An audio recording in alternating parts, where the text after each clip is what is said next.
तो देखिए बच्चों, आज हम पढ़ेंगे इतिहास 12वीं क्लास की।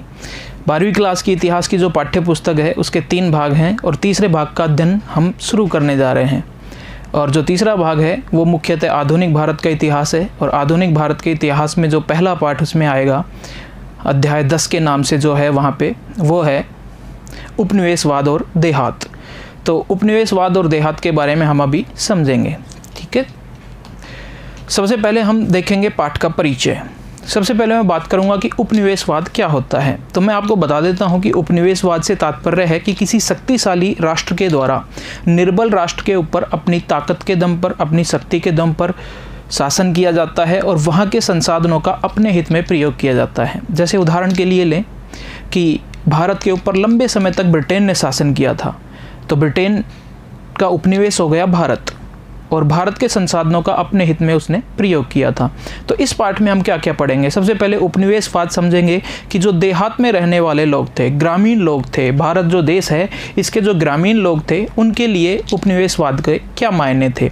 उसके बाद हम बढ़ेंगे बंगाल की तरफ। बंगाल की तरफ ही सबसे पहले क्यों बढ़ेंगे, क्योंकि उपनिवेशवादी शासन की शुरुआत सबसे पहले कहाँ से शुरू हुई, भारत में, बंगाल से।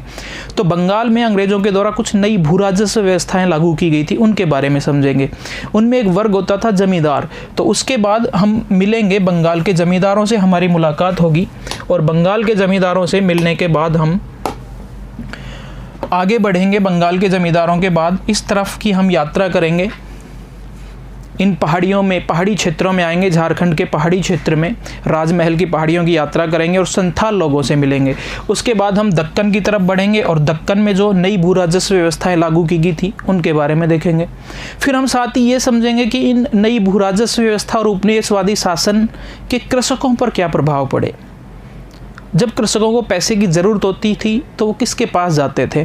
तो ये सारी चीज़ें हम इसमें पढ़ेंगे, ठीक है। तो देखते हैं आगे। सबसे पहले देखते हैं कि उपनिवेशवादी शासन क्या था, उपनिवेशवाद की परिभाषा क्या होगी। जैसा कि मैंने अभी आपको बताया कि किसी शक्तिशाली राष्ट्र के द्वारा निर्बल राष्ट्र पर अपनी ताकत, अपनी शक्ति के बल पर जो शासन किया जाता है, उसके संसाधनों का अपने हित में प्रयोग किया जाता है, उसे ही क्या कहेंगे, उपनिवेशवाद। तो देखते हैं। किसी समूह व शक्तिशाली राष्ट्र के द्वारा अपने विभिन्न हितों को साधने के लिए निर्बल राष्ट्र के विभिन्न संसाधनों का शक्ति के बल पर उपभोग किया जाता है। जैसे हम देखते हैं कि भारत लंबे समय तक किसका उपनिवेश रहा था, ब्रिटेन का उपनिवेश रहा था। तो भारत उपनिवेश है और ब्रिटेन भारत के संसाधनों का अपने हित में प्रयोग करता है। उसके बाद हम देखेंगे कि भारत में उपनिवेशवादी शासन की सबसे पहले शुरुआत कहाँ से हुई। तो ये शुरुआत हुई बंगाल से। बंगाल में अंग्रेज मुख्यतः भारत में ही व्यापार करने आए थे, बंगाल में भी व्यापार करते थे और बंगाल में व्यापार में ज़्यादा मुनाफा कमाने के लिए वहाँ के नवाब से कुछ मतभेद हो गए और फिर बंगाल के नवाब और अंग्रेज़ों के बीच एक युद्ध हुआ। 23 जून 1757 को प्लासी का युद्ध होता है। ईस्ट इंडिया कंपनी मतलब अंग्रेज जीत जाते हैं और हार जाता है बंगाल का नवाब सिराजुद्दौला। तो ये भी थोड़ा सा ध्यान में रखना कि प्लासी के युद्ध में अंग्रेज़ों ने या ईस्ट इंडिया कंपनी ने बंगाल के नवाब सिराजुद्दौला को हरा दिया। और उसके बाद धीरे धीरे करके, एकदम से नहीं, धीरे धीरे करके बंगाल के पूरे प्रशासन पे अंग्रेजों का प्रभुत्व शुरू हो जाता है। तो बंगाल में सबसे पहले उपनिवेशवादी शासन की स्थापना हुई। यही है, भारत में औपनिवेशिक शासन की स्थापना सबसे पहले कहाँ हुई, वो हुई बंगाल में। तो बंगाल में जब उपनिवेशिक शासन की स्थापना अंग्रेजों के द्वारा की गई तो सीधी बात है कि बंगाल में बहुत सारे परिवर्तन हुए। बंगाल के संसाधनों का अंग्रेज अपने हित में प्रयोग करेंगे। वहाँ की भू राजस्व व्यवस्था को बदला गया, ज़्यादा से ज़्यादा भू राजस्व प्राप्त करना चाहते थे। उसके लिए हम देखते हैं आगे। तो क्या नई भू राजस्व व्यवस्था बंगाल में अंग्रेजों के द्वारा लागू की गई थी। अंग्रेजों ने वहाँ पर एक नई व्यवस्था लागू की जिसका नाम है स्थायी बंदोबस्त। उसी को कहते हैं जमींदारी व्यवस्था और उसी को हमने नाम दिया है इस्तमरारी व्यवस्था। कब लागू हुई, ये पहली लाइन है, बहुत इंपॉर्टेंट है, जरूर अपने को ध्यान देना है इस पे। 1793 में लॉर्ड कॉर्नवालिस, बंगाल के गवर्नर जनरल थे ये, उनके द्वारा ये व्यवस्था लागू की गई थी जिसका नाम है इस्तमरारी व्यवस्था। इसी को कहते हैं जमींदारी व्यवस्था और इसी को नाम दिया गया है स्थायी बंदोबस्त। इसमें होता क्या था, अच्छे से समझेंगे इसको, थोड़ा ध्यान देना, समझने का विषय है। कृषक वर्ग था और कृषक वर्ग अब लगान किसको देगा? ईस्ट इंडिया कंपनी उनसे लगान वसूल करेगी, उनको वो लगान देगा। अंग्रेज नहीं चाहते थे, इस सारे झमेले से दूर रहना चाहते थे, इतना प्रशासनिक खर्चा वो नहीं करना चाहते थे कि हम जाएं कृषकों की ज़मीन की माप करें, लगान निश्चित करें और फिर फसल होने के बाद, फसल कटने के बाद लगान वसूल करने भी जाएं। तो इसके लिए अंग्रेज इस पूरी व्यवस्था के लिए एक बिचौलिया वर्ग तैयार करना चाहते थे, जो कि अंग्रेज़ों से बातचीत करेगा और लगान वसूली करके किसानों से अंग्रेजों तक पहुंचाएगा। और ये बिचौलिया वर्ग ही क्या कहलाया? जमींदार। एक नया वर्ग तैयार किया, ये हैं जमींदार, और इन्हीं से हम अब मुलाकात करेंगे बंगाल के जमींदारों से। तो देखो, अब कृषकों से लगान वसूल करने की जिम्मेदारी है जमींदार की, और जमींदार फिर उस लगान को कहाँ पहुँचाएगा? ईस्ट इंडिया कंपनी के पास, या कह दे सीधे शब्दों में अंग्रेजों के पास। तो जमींदार को बदले में क्या मिलेगा? कुछ ऐसी व्यवस्था थी कि जैसे मान लो एक बड़ा क्षेत्र है, एक बहुत बड़ा क्षेत्र है जहाँ पे किसान खेती करते हैं। यहाँ पर आपको किताब पुस्तक में एक शब्द मिलेगा जिसका नाम है रैयत। तो रैयत से तात्पर्य यहाँ पे किसान ही है। तो रैयत से लगान वसूली जमींदार करेगा। मान लो कि ये क्षेत्र है और अंग्रेजों ने कहा है कि कोई भी व्यक्ति इस क्षेत्र की जमींदारी ले सकता है। ये तय हो गया 1000 रुपये में, 1000 रुपये में जमींदारी ले सकता है। फिर ये तय होता था कि जितने इस क्षेत्र से लगान वसूल होगा, एक एग्जाम्पल ले रहे हैं, मान लो 1000 रुपये वसूल होता है, तो इस 1000 रुपये में से 1/10 हिस्सा तो जमींदार रखता था और 9/10 हिस्सा किसको दिया जाता था? कंपनी को पहुंचाया जाता था। मतलब ये मान सकते हैं कि 1000 में से 100 रुपये तो किसके?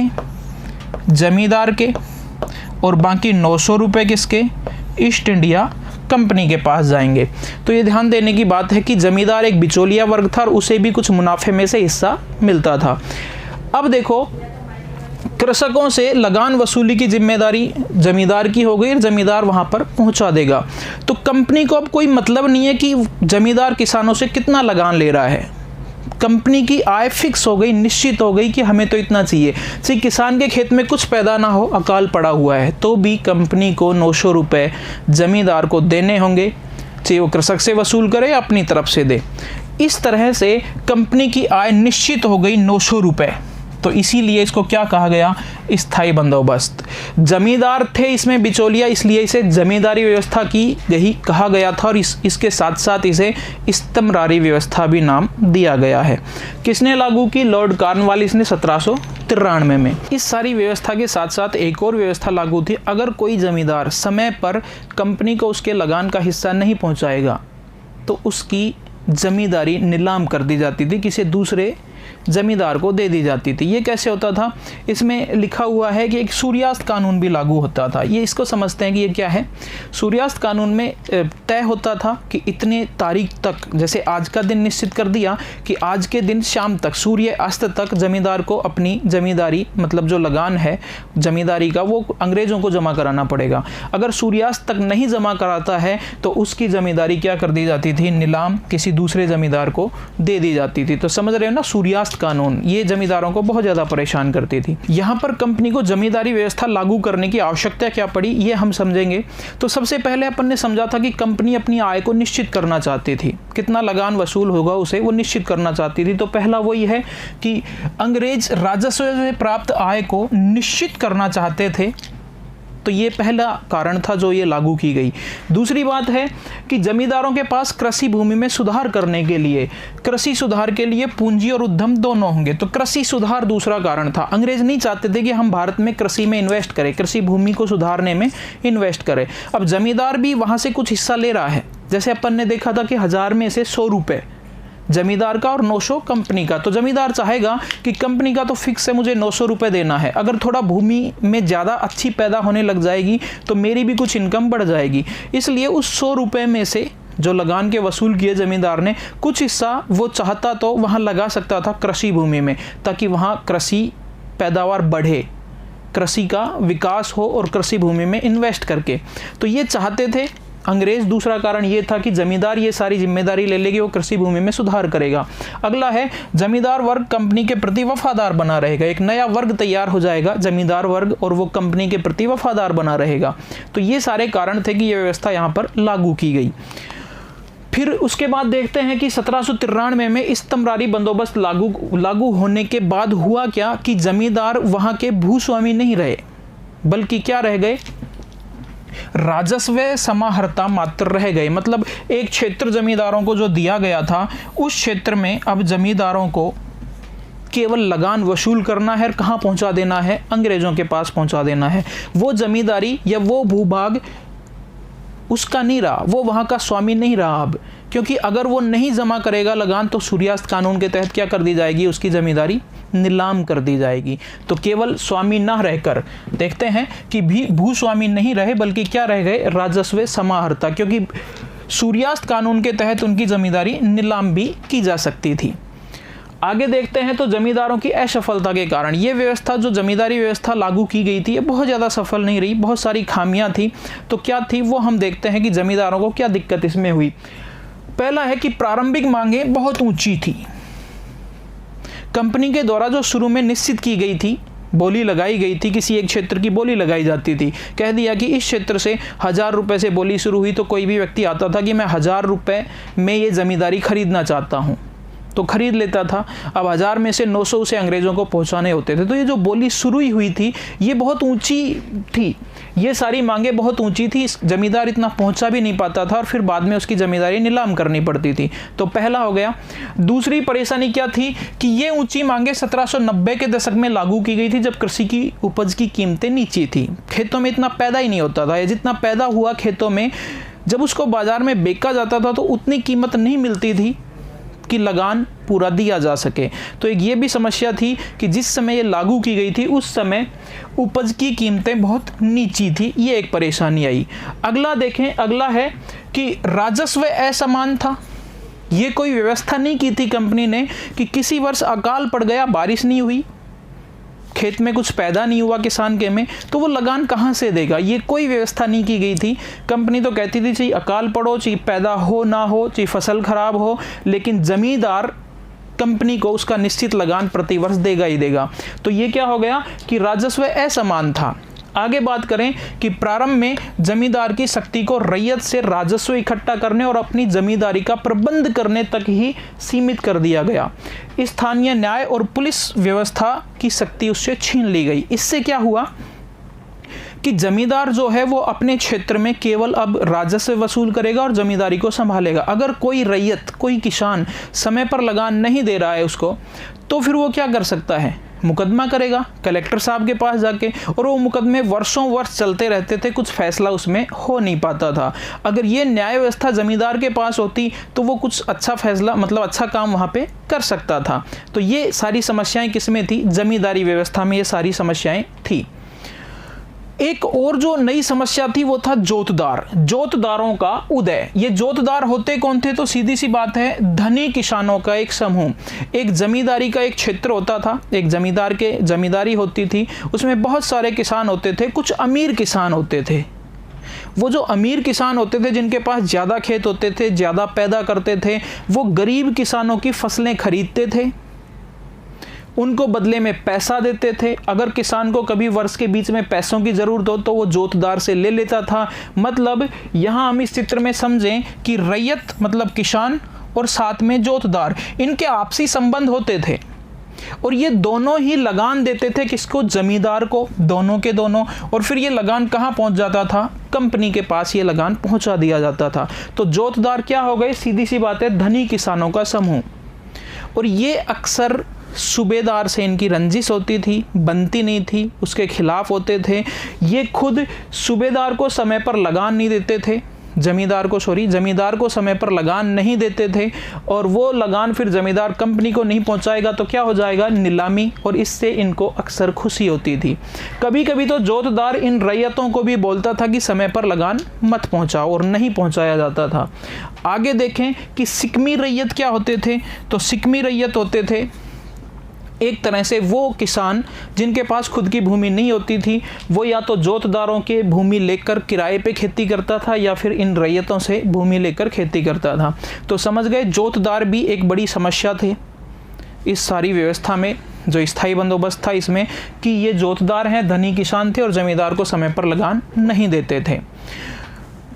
जमींदारों की ओर से प्रतिरोध। अब जब जमींदार की जमींदारी नीलाम की जाएगी तो इतनी आसानी से तो वो होने नहीं देंगे जमींदारी को नीलामी। वो भी कुछ हथकंडे अपनाते थे जब नीलामी होती थी तो उससे बचने के लिए। अब वो लोग क्या हथकंडे अपनाते थे उसको हम यहाँ पर थोड़ा सा समझेंगे।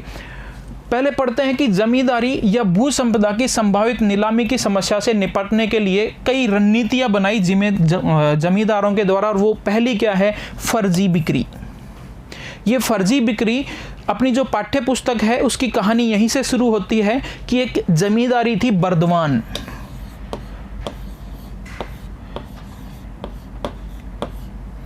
एक जमींदारी है, एक क्षेत्र है बर्दवान, और यहाँ का जो जमींदार है वो कंपनी को समय पर लगान नहीं दे रहा था। अब उसकी नीलामी की बारी आई कि सूर्यास्त कानून के तहत इसकी जमींदारी छीनी जाएगी, किसी दूसरे को दी जाएगी, बोली लगाई जाएगी, नीलाम की जाएगी। तो यहाँ के बर्दवान के जमींदार साहब ने क्या किया कि अपनी जमींदारी का कुछ हिस्सा, कुछ क्षेत्र तो किसके नाम कर दिया, अपनी माता के नाम कर दिया। कंपनी ने ये रूल बनाया हुआ था, ये नियम बनाया हुआ था कि महिलाओं की जमीन की नीलामी नहीं होगी, इसलिए माता को ये दे दिया गया, तो इस जमीन की नीलामी नहीं हुई।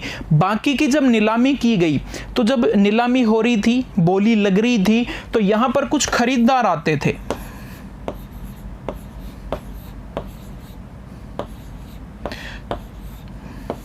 तो जो खरीदार आए वो फर्जी खरीदार थे। वो कौन थे, वो जो बर्दवान का जमींदार था उसी के भेजे हुए लोग थे, और इस बोली में इन्होंने सबसे ऊंची बोली लगाकर खरीद लिया इसको। यहाँ की जमींदारी को उसी के आदमियों ने बहुत ऊंची बोली लगा के खरीद लिया। जैसे कह दिया कि हम भाई सबसे ज़्यादा पैसे देने को तैयार हो गए।